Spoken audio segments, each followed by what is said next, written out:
Hi everyone, welcome to missile classes. और मैं आज आपके सामने लेकर आया हूं आप लोगों का ऑब्जेक्टिव का सेशन नंबर 2, जो इसमें हम लोग डिस्कस करने वाले हैं top of the most important question. देखिए, ये जो क्वेश्चन है ना, ये जो क्वेश्चन मैं आप लोगों को करवा रहा हूं, जरूरी नहीं है कि आपका यही क्वेश्चन पेपर में छपे, लेकिन अगर किस्मत अच्छा रहे, जैसे पिछले साल सारा स्टूडेंट्स का क्वेश्चन A to Z छप चुका था। क्योंकि पिछले साल का अगर मैं पेपर की बात करूं तो बिल्कुल सिंपल लैंग्वेज में था। चाहे आप इंग्लिश स्कोर कर ले, इंग्लिश सेलेक्टिव का ले, हिंदी का ले, या आप लोग इकोनॉमिक्स का पेपर को भी देख सकते हैं, कितना सिंपल सा लैंग्वेज में पूछा गया था क्वेश्चन। लेकिन इस साल जब से आप लोगों का पैटर्न चेंज हुआ है, क्वेश्चन का लेवल को भी बिल्कुल हार्ड कर दिया है। क्यों? क्योंकि पहले 40 क्वेश्चन आता था ऑब्जेक्टिव, अब आपका पेपर में आ गया 30 क्वेश्चन। तो आप बताएं, आपके पेपर में पहले 40 क्वेश्चन था, लोगों को लगता था, मतलब जो एग्जामिनर को लगते थे कि हमें 40 क्वेश्चन देना है, ठीक है। प्रेजेंट टाइम में कैसे लगा 30 क्वेश्चन देना है, फिर अगले साल से और लगेंगे 20 क्वेश्चन देना है। तो इस तरह से ना जितना ऑब्जेक्टिव की संख्या घटेगी, एग्जाम उतना टफ होती जाएगी। तो फाइनली मेरे तरफ से मैं जितना क्वेश्चन इंपॉर्टेंट है, मैं चाह रहा हूं एग्जाम से पहले मैं आपको बता दूं, और मैं समझाने की कोशिश करूंगा, एक्सप्लेन करने की, उनको भी आप लोगों को चीजों को ध्यान देना है। पहला क्वेश्चन आपसे पूछा गया मेरे दोस्त कि यूएनओ, सर यूएनओ के बारे में थोड़ा सा मैं जानना चाहता हूं। एक्चुअली यूएनओ है क्या? यूनाइटेड नेशन ऑफ ऑर्गेनाइजेशन, जिसके मुख्यालय कहाँ पे?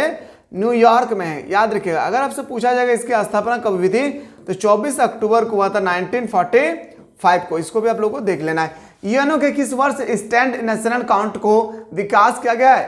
तो बताएंगे सर, याद रखिएगा 1968 को। कब किया गया था मेरे भाई? 1968। इसका बिल्कुल सही उत्तर हो जाएगी। चक्री प्रवाह निम्न में से कौन से प्रेरक है? देखिए, आज जो मैं आपको क्वेश्चन डिस्कस करवाऊंगा ना, लगभग 50 क्वेश्चन होगी, ठीक है। इन 50 क्वेश्चन में कितना ऐसा क्वेश्चन था जो पिछले साल पूछा गया था, ये भी मैं बताऊंगा। क्योंकि अभी जो एग्जाम हुआ है ना, कॉमर्स और साइंस वालों का पेपर देख के, तो पेपर अगर देखेंगे, स्टूडेंट्स तो दूर की बात मेरे भाई, टीचर्स का भी खोपड़ी हिल चुका है। ऐसा जो क्वेश्चन था, पता है कहां से क्वेश्चन दिया था? 100% में 80% क्वेश्चन जो है पूरा थ्योरी लेक्चर था। क्या? थ्योरी बेस्ड था। थ्योरी मतलब चैप्टर को जो एक्सप्लेन करते हैं ना, उस चैप्टर को लाइन लाइन उठा करके क्वेश्चन बनाया गया है, समझिएगा। चक्री प्रवाह के निम्नलिखित में से कौन से प्रकार? आपसे पूछा गया ना, चक्री प्रवाह है वो एक प्रकार का कौन सा प्रवाह है? वास्तविक प्रवाह है और मौद्रिक प्रवाह। अगर आपसे पूछा जाए कि चक्री प्रवाह, याद रखेंगे मेरे भाई, कौन कौन होगी, तो हम लोग बताएंगे सर, एक होगा मौद्रिक प्रवाह, एक होगा वास्तविक प्रवाह। Option number D S C इसका राइट आंसर हो जाएगी। परिवार फर्मों को निम्न में से कौन सी सेवा प्रदान करते हैं? जो परिवार होते हैं हम लोग का, हम लोग जैसे क्या एक परिवार के अंतर्गत रहते हैं, तो हम लोग क्या सेवा प्रदान कर सकते हैं सर? भूमि, श्रम, पूंजी और उत्पादन, बौद्धिक से। सर ऑप्शन नंबर हम लोग का डी इसका बिल्कुल सही उत्तर हो जाएगा। आते हैं सर अगला क्वेश्चन पे। क्वेश्चन नंबर नेक्स्ट, 3 क्षेत्रीय मॉडल को निम्नलिखित में से शामिल किया जाता है। जो 3 क्षेत्रीय मॉडल है उसको हम लोग शामिल करते हैं। कहाँ पे शामिल करते हैं? ये क्वेश्चन आपसे और हमसे यहाँ पे पूछे गए हैं। तो मेरे भाई इसका राइट आंसर होगा क्या? परिवार। कहा जाएगा परिवार, फॉर्म, सरकार, यानी बोल सकते हैं सर ऑप्शन नंबर डी इसका राइट आंसर हो जाएगी। अगला क्वेश्चन पे आते हैं सर, निम्नलिखित में से कौन चक्री प्रवाह में शामिल है? आपके सामने यहाँ पे दी गए हैं कि चक्री प्रवाह में इनमें से कौन शामिल है? तो भोग, विनियोग, आय, ये ऑप्शन नंबर क्या आ जाएगी? ऑप्शन नंबर याद रखिएगा D is the right answer होगा। प्रवाह 2 प्रकार के होते हैं, एक होता है मौद्रिक प्रवाह, एक होता है वास्तविक प्रवाह। दोनों चीजों पर आप लोगों को सही तरीके से ध्यान देना है, नहीं तो फिर आप लोगों को एग्जाम में जब हॉल में जाएंगे तो बोलेंगे सर बताया नहीं था। समझिएगा चीजों को एक एक करके, ठीक है। अगले क्वेश्चन पे आते हैं सर कि समष्टि अर्थशास्त्र। सबसे पहले तो आपको एक लैंग्वेज पता होना बहुत जरूरी है कि समष्टि का मतलब क्या होता है। सबसे पहला क्वेश्चन तो तैयार होती है, समष्टि अर्थशास्त्र किसे कहते हैं? जिसमें पूरे होल इंडिया के बारे में अध्ययन किया जाता है, तो बोलेंगे सर वो हो जाएगी क्या? समष्टि अर्थशास्त्र, ठीक है। देखिए, समष्टि अर्थशास्त्र के अर्थव्यवस्था को निम्न में से क्षेत्र के संयोग के रूप में दर्शाते हैं। कौन? पारिवारिक क्षेत्र, फॉर्म, सरकारी एवं बाह्य क्षेत्र बोल सकते हैं सर। ऑप्शन नंबर हम लोग क्या आएगी? डी इसका राइट आंसर हो जाएगा। आते अगला क्वेश्चन पे कि स्टॉक के अंतर्गत निम्न में से कौन शामिल है? स्टॉक के अंतर्गत, स्टॉक के रूप में हम लोग किसको शामिल कर सकते हैं? देखिए, किसको हम लोग स्टॉक के रूप में रख सकते हैं? यहाँ पे आपसे यहाँ पे पूछे गए स्टॉक के रूप में, तो बताएंगे सर हम लोग मुद्रा को बिल्कुल रख सकते हैं, घन को भी रख सकते हैं, गोदाम में रखे गेहूं को भी हम लोग रख सकते हैं स्टॉक के रूप में। तो बोल सकते हैं सर ऑप्शन नंबर हम लोग का क्या हो जाएगी? याद रखिएगा ये धन होगी, ठीक है। ऑप्शन नंबर क्या आ जाएगा? D is the right answer हो जाएगी। अगला क्वेश्चन पे आते हैं सर। क्वेश्चन है निम्नलिखित में से कौन सा स्टॉक है? देखिए, यहाँ पे आपको बताया गया है किसको हम लोग स्टॉक के रूप में रख सकते हैं। बिल्कुल इसको नहीं रख सकते, निर्यात को भी नहीं रख सकते हैं, लाभ को भी नहीं रख सकते हैं, लेकिन संपत्ति को हम लोग स्टॉक के रूप में रख सकते हैं, चाहे वो घर के बक्सा हो या बैंक बैलेंस में हो, ठीक है। प्रवाह के अंतर्गत निम्न में से कौन शामिल है? आपसे यहाँ पे पूछे गए प्रवाह के अंतर्गत निम्न में से किसको शामिल किया गया है? तो उपभोग को शामिल किया है, निवेश को शामिल किया है, आय को शामिल किया है, बोल सकते हैं सर ऑप्शन नंबर हम लोग का क्या हो जाएगी, डी इसका बिल्कुल सही उत्तर हो जाएगा।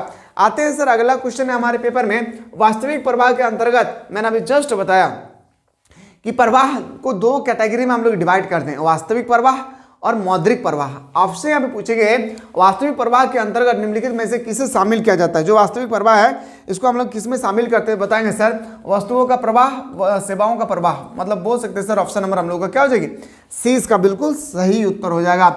आते हैं सर अगला क्वेश्चन पे, क्वेश्चन नंबर हम लोग का 11 है, राष्ट्रीय आय का मापन किस विधि से किया जाता है। जो राष्ट्रीय आय है इसका मापन हम लोग किससे विधि से करते हैं। ये क्वेश्चन आपका पिछले साल का पूछा हुआ क्वेश्चन था कि राष्ट्रीय आय का मापन हम लोग किस विधि से करते हैं, उत्पादन विधि से, आय विधि से, व्यय विधि से। तो बोल सकते हैं सर ऑप्शन नंबर क्या आ जाएगी, आपका बिल्कुल सही उत्तर हो जाएगा, D is the correct answer हो जाएगी। अगला क्वेश्चन पे आगाज करते हैं सर, साधन लागत पर शुद्ध राष्ट्रीय उत्पादन को क्या कहा जाता है। जो साधन लागत होती है या गुड कॉस्ट होती है पर शुद्ध प्योर नेशनल प्रोडक्ट को क्या कहा जाता है, तो बताएंगे सर शुद्ध जो होती है उसको हम लोग बोलते हैं क्या, राष्ट्रीय आय। क्या बोलते हैं, नेशनल इनकम। क्या बोलते हैं मेरे भाई, नेशनल इनकम बोलते हैं। ऑप्शन नंबर क्या हो जाएगा आपका, बिल्कुल सही हो जाएगा ए। राष्ट्रीय आय के आकलन में किस वस्तु या सेवाओं का मूल्य एक से अधिक बार शामिल करना कहलाती है। कोई भी याद रखेगा, ये क्वेश्चन अभी इस बार भी पूछा गया है 2000 में बात करूं 2024 के पेपर में भी पूछा गया, जो अभी आप लोगों का कॉमर्स और साइंस का एग्जाम हुआ तो वहां पे भी ये क्वेश्चन था। क्वेश्चन को थोड़ा सा घुमा दिया था, वहां पे लैंग्वेज में कोई कमी नहीं था, क्वेश्चन को ना वहां पे थोड़ा सा घुमा दिए थे मेरे भाई। समझिएगा, चीजों को समझना मेरे भाई बहुत जरूरी है, ठीक है। लैंग्वेज को क्या कहते वहां पे जाके घुमा दिए थे, तो समझिएगा राष्ट्रीय आय के आकलन में किसी वस्तु या सेवाओं का मूल्य एक से अधिक बार शामिल करना ही हम लोग बोलते हैं सर दोहरी गणना। क्या कहते हैं, दोहरी गणना। ऑप्शन नंबर 20 का बिल्कुल करेक्ट आंसर हो जाएगी। एक अर्थव्यवस्था में कौन सा क्षेत्र शामिल रहता है, एक अर्थव्यवस्था में कौन सा क्षेत्र जो है हम लोग शामिल करते हैं। आप सभी को अच्छी पता है कि प्राथमिक से द्वितीय तृतीय क्षेत्र हो जाएगी। और याद रखिएगा प्राथमिक क्षेत्र के अंतर्गत पूछा जाएगा तो जैसे कृषि हो गया, पशुपालन, पशुचारण, खनन, ये सब ना एक बार आप लोग लिख लीजिए अपने कॉपी पे, ठीक है। द्वितीय के मैं बाहर करो विनिर्माण, क्या जगह विनिर्माण, इसको भी आप लोगों को ध्यान देना है। तृतीय की मैं बात करूं तो देखा जैसा संचार, क्या जगह संचार इस प्रकार का हो जाएगा, ठीक है। तो ये सब क्वेश्चन आता है कि मान लेते आपसे पूछा गया मछली पालन किस आर्थिक क्रियाकलाप के अंतर्गत आती है। आपको पता होगा कि पहला, तभी तो इसका सही उत्तर कर सकते हैं ना। प्राथमिक क्षेत्र में निम्नलिखित में से कौन शामिल है मेरे भाई, भूमि। क्या जगह भूमि तो है, जंगल भी है, खनन भी है, तो बोल सकते हैं सर ऑप्शन नंबर क्या हो जाएगी, हम लोग ऑप्शन नंबर बिल्कुल सही हो जाएगा, D is the correct answer हो जाएगी। अगला क्वेश्चन पर आगाज करते हैं सर कि द्वितीय क्षेत्र में निम्नलिखित में से सेवाएं सम्मिलित है। द्वितीय क्षेत्र विनिर्माण, अभी मैंने जस्ट बताया द्वितीय क्षेत्र में शामिल करते हैं किसको, विनिर्माण को। बैंकिंग व्यापार को हम लोग किसमें शामिल करते हैं, तृतीय क्षेत्र में। आते हैं सर अगला क्वेश्चन हमारे पेपर में आ जाए, राष्ट्रीय आय के निम्नलिखित में से किसे शामिल किया जाता है नेशनल इनकम में, इनमें से किनको शामिल किया जाता है। किसको पूछा गया, नेशनल इनकम। तो लगान को, मजदूर को, वेतन को, ब्याज को, लाभ को शामिल किया जाता है। तो बोल सकते हैं सर ऑप्शन नंबर आपका बिल्कुल सही हो जाएगी, D is the correct answer हो जाएगा। आते हैं सर अगला क्वेश्चन पे, क्वेश्चन नंबर नेक्स्ट पे आते हैं कि राष्ट्रीय आय में निम्नलिखित में से किसे सम्मिलित नहीं किया जाता है। राष्ट्रीय आय में इनमें से किनको हम लोग सम्मिलित नहीं करते हैं। यहाँ पे आपसे यहाँ पूछे गए तो बताएंगे सर, याद रखिएगा ऑप्शन नंबर क्या आ जाएगी, डी इसका सही उत्तर हो जाएगा। आते हैं सर अगला क्वेश्चन पे, क्वेश्चन नंबर नेक्स्ट है सर 19, लाभ के निम्न में से कौन सा घटक है। आपको बताना है कि लाभ का इनमें से कौन सा घटक है। देखिए जो प्रॉफिट होता है ना, प्रॉफिट, इसका कौन सा घटक है। ये जो क्वेश्चन है ना मेरे भाई, ये जो लाभ देखे ना, लाभ, ये दो टाइप का क्वेश्चन आता है। पहला टाइप दिख रहा है, दूसरा टाइप अभी मैं जस्ट डिस्कस करवा रहा हूँ। लाभांश, अतिरिक्त लाभ, निगम लाभ, बोल सकते हैं सर ऑप्शन नंबर क्या आ जाएगी, ऑप्शन नंबर हम लोग का डी इसका राइट आंसर हो जाएगा। अगला क्वेश्चन पे आते हैं सर, सकल राष्ट्रीय उत्पाद की गणना निम्न में से इसे सम्मिलित नहीं किया जाता है। किसको हम लोग राष्ट्रीय, याद रखिएगा सकल राष्ट्रीय उत्पादन में हम लोग शामिल नहीं करते हैं। तो बताएंगे सर, याद रखिए क्या हो जाएगी, पुराने वस्तुओं का क्रय विक्रय, वस्तुओं का मध्यवर्ती वस्तु, बोल सकते हैं सर ऑप्शन नंबर बिल्कुल सही हो जाएगी। ऑप्शन नंबर आपका सी इज द राइट आंसर हो जाएगी। अगला क्वेश्चन पे सर आगाज करते हैं, निम्नलिखित में से किसे राष्ट्रीय आय की गणना में शामिल नहीं किया जाता है। देखिए फिर से आपसे ना यहाँ पे क्वेश्चन पूछा गया है, किसे राष्ट्रीय आय की गणना में शामिल नहीं किया जाता है। तो बताएंगे सर, याद रखिएगा हस्तांतरण भुगतान को हम लोग नहीं शामिल करते हैं। क्या हो जाएगी, याद रखिएगा नेशनल इनकम में हस्तांतरण इनकम को हम लोग कभी भी शामिल नहीं करते। तो बोल सकते हैं सर ऑप्शन नंबर आपका बिल्कुल सही हो जाएगा सी। क्वेश्चन है सर, निम्नलिखित में से कौन सा राष्ट्रीय आय की गणना की विधि नहीं है। फिर से यहाँ पे पूछा गया है, राष्ट्रीय आय की गणना की 3 विधि होती है मेरे दोस्त, याद रखिएगा। उत्पाद विधि होती है, आय विधि होती है, प्रतिशत विधि नहीं होती है। याद रखिएगा, प्रतिशत विधि से हम लोग नेशनल इनकम को फाइंड नहीं कर सकते हैं। क्वेश्चन नेक्स्ट पे आते हैं सर, अगला क्वेश्चन पे आगाज करते हैं। क्वेश्चन है सर, हाँ ये क्वेश्चन भी 2023 के पेपर में डायरेक्ट पूछा गया था मेरे भाई, सामूहिक मांग की संघटक है। ये जो सामूहिक मांग है ना, मौद्रिक प्रवाह, वास्तविक प्रवाह, वहीं से ये क्वेश्चन भी आपसे पूछे गए हैं। ये सामूहिक मांग जो होती है मेरे भाई, याद रखिएगा का संघटक क्या है, तो बोलेंगे सर जी प्लस एक्स, याद रखिएगा स्मॉल नहीं बल्कि capital X minus capital M. तो बोल सकते हैं सर इस तरह से, ऑप्शन नंबर आपका ए इसका राइट आंसर हो जाएगी। अगला क्वेश्चन पे आते हैं सर, क्वेश्चन नंबर 2 पे आते हैं। सामूहिक मांग समग्र मांग के प्रमुख घटक है, क्या हो जाएगी, व्यक्तिगत उपभोग, सार्वजनिक उपभोग, विनियोग। बोल सकते हैं सर ऑप्शन नंबर हम लोग का डी इसका बिल्कुल करेक्ट आंसर हो जाएगी। अगला क्वेश्चन पे आते हैं सर, क्वेश्चन नंबर नेक्स्ट पे आते हैं। एमपीएस का मान होता है मेरे भाई, थोड़ा सा समझ देंगे तो मैं 2 चीज बातें बता रहा हूं, थोड़ा सा समझ जाइए आप लोग। पहला, अगर आपसे पूछा जाएगा एमपीएस प्लस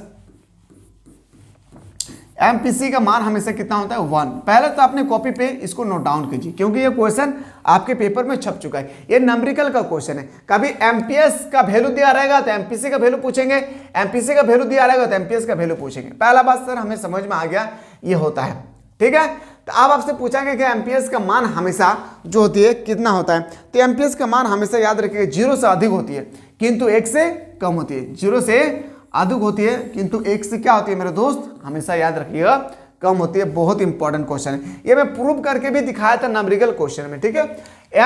एपीसी हो या एपीएस हो मेरे भाई, देखिए दोनों टर्म ना सेम टू सेम है, आप लोगों को टेंशन नहीं लेना है। एमपीसी प्लस एमपीएस दोनों सेम है, देखिए सेम है या नहीं, बस चीज जो है यहाँ पे मार्जिनल दिया हुआ है, यहाँ पे एवरेज दिया हुआ है, तो बताएंगे सर इसका वैल्यू हमेशा 1 होता है। क्या होता है, हमेशा 1 होती है, ठीक है। चलिए क्वेश्चन नेक्स्ट पे आते हैं सर, निम्नलिखित में से कौन सा कथन सत्य है। मैंने अभी जस्ट बताया आपको MPC plus MPS equal to 1 होता है। बोल सकते हैं सर ऑप्शन नंबर बी इसका बिल्कुल सही उत्तर हो जाएगी।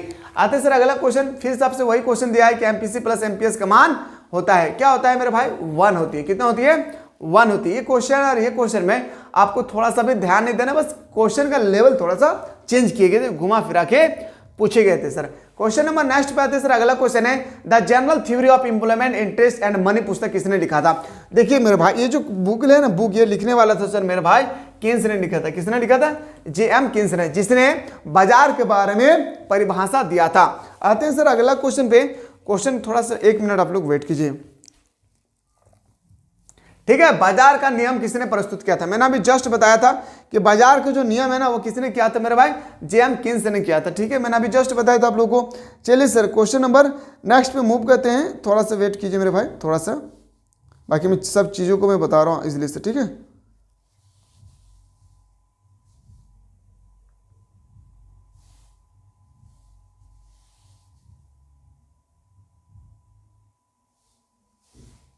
चलिए समझिएगा चीज़ों को कि पूर्ति स्वयं मांग का सृजन करती है।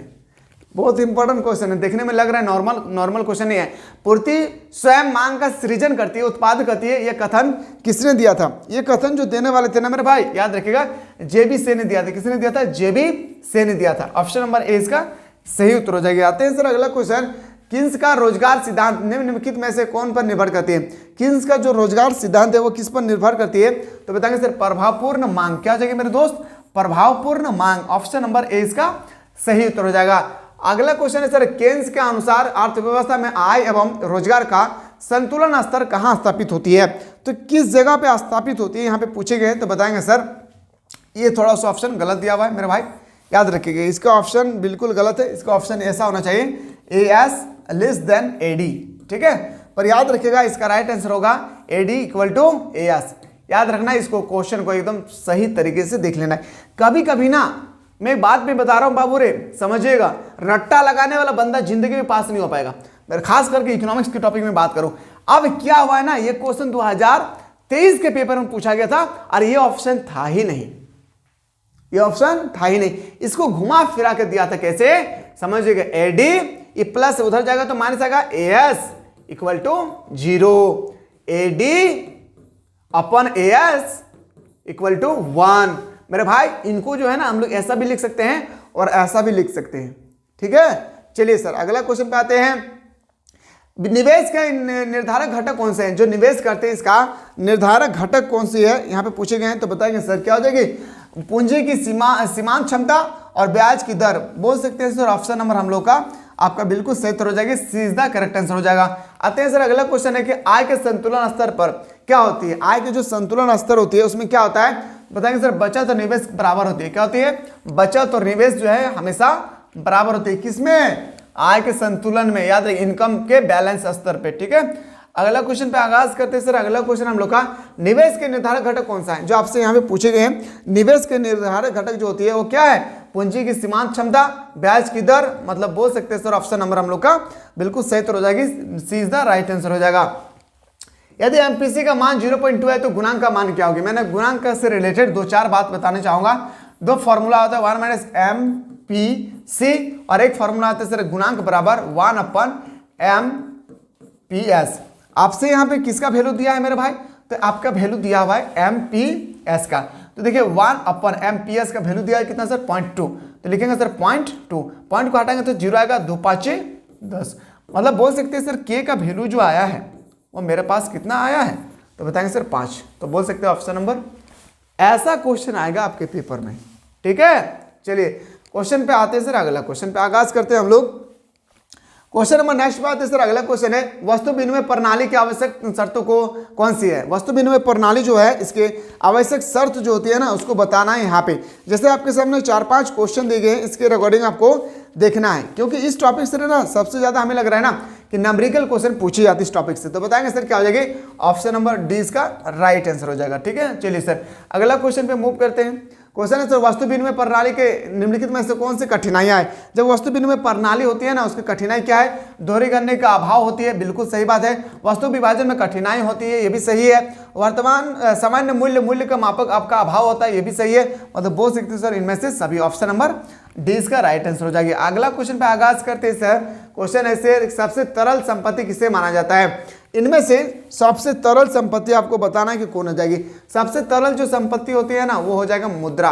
कौन हो जाएगी मेरे दोस्त, मुद्रा को हम लोग सबसे तरल संपत्ति कहते हैं। मुद्रा वह है जो मुद्रा का कार्य करती है। बहुत बार जब हम पढ़ रहे थे मेरे भाई 2014 में, लगभग आज से 10 साल पहले, तो वहां पे ये क्वेश्चन पूछा गया था, मुझे पूरा याद है, और मेरा भी इकोनॉमिक्स का पेपर था। मुद्रा वह है जो मुद्रा का कार्य करती है। क्या है, मुद्रा वह है जो मुद्रा का कार्य करती है। ये स्टेटमेंट देने वाले व्यक्ति कौन था, यहाँ पे आपसे पूछे गए थे, याद रखिए हर्बर्ट ने। किसने, हर्बर्ट। हम लोग हड़बड़ी बोलते थे इसको, क्या आ जाएगी, विदर्स। याद रखिएगा मेरे भाई, क्या आ जाएगी, विदर्स। इसका बिल्कुल सही उत्तर हो जाएगी। ठीक है, ऑप्शन नंबर 20 का राइट आंसर हो जाएगा। आते हैं सर अगला क्वेश्चन पे। यह मुद्रा का कार्य है, क्या है, इसमें से आपको बताना है कि मुद्रा का कार्य कौन सा है। मूल्य का संचयन, विनिमय का माध्यम, मूल्य का मापक, मतलब बोल सकते हैं सर ऑप्शन नंबर हम लोग का और D is the right answer हो जाएगा। क्वेश्चन नंबर नेक्स्ट पे आते हैं सर। निम्नलिखित में से कौन सा मुद्रा कार्य नहीं है। इसमें से आपको बताना है कि कौन मुद्रा का कार्य नहीं है। तो देखिए मेरे भाई, कीमत स्थिर रहना ये मुद्रा का कार्य नहीं है, बाकी सब क्या है, एक तरह का मुद्रा का कार्य है। ऑप्शन नंबर 20 का सही उत्तर हो जाएगी। मुद्रा के प्राथमिक कार्य में निम्नलिखित में से किसे शामिल किया जाता है। मुद्रा की जो प्राथमिक कार्य होती है इसमें निम्नलिखित में से किसे शामिल किया जाता है, तो बोलेंगे सर विनिमय का माध्यम, मूल्य का मापक, मतलब बोल सकते हैं सर ऑप्शन नंबर हम लोग का बिल्कुल सही उत्तर हो जाएगी, D is the correct answer हो जाएगा। क्वेश्चन नंबर नेक्स्ट पे आते सर। अगला क्वेश्चन है कि मुद्रा के गौण कार्य के अंतर्गत निम्न में से किसे शामिल किया जाता है। मुद्रा के जो गौण कार्य होती है ना, मुद्रा का गौण कार्य, याद रखिए उसमें किसमें शामिल किया जाता है, तो बोल सकते हैं सर ऑप्शन नंबर आपका बिल्कुल सही उत्तर हो जाएगा, D is the correct answer हो जाएगा। आते हैं सर अगला क्वेश्चन पे। अगला क्वेश्चन जाने से पहले मैं बता दूं आप लोगों का सब्जेक्टिव को भी ध्यान में रखना है मेरे भाई। सब्जेक्टिव पेपर को आप ये मत समझिए कि हिस्ट्री है, ज्योग्राफी है, मैं क्या करूंगा पूरा भर डालूंगा, नहीं मेरे भाई, यहाँ पे भरेंगे पूरा का पूरा मार्क्स को काट दिया जाएगा, क्योंकि यहाँ पे लैंग्वेज पे ध्यान देना है आप लोगों को। लैंग्वेज में आपको जब भी उत्तर लिखना है इकोनॉमिक्स के लैंग्वेज में लिखना होगा, तभी जाकर आपका आंसर सही हो सकता है। ठीक है, तो आशा करते हैं मेरे भाई कि अगर सब्जेक्टिव के पेपर की तैयारी नहीं कर रहे हैं तो एक बार कमेंट कीजिएगा। मैं कोशिश करूंगा कि सब्जेक्टिव में बहुत सारे ऐसे क्वेश्चन है, अपने तरफ से जो इंपॉर्टेंट होगी मैं बताने को भरपूर कोशिश करूंगा। मिलते हैं इसी तरह से नेक्स्ट वीडियो में।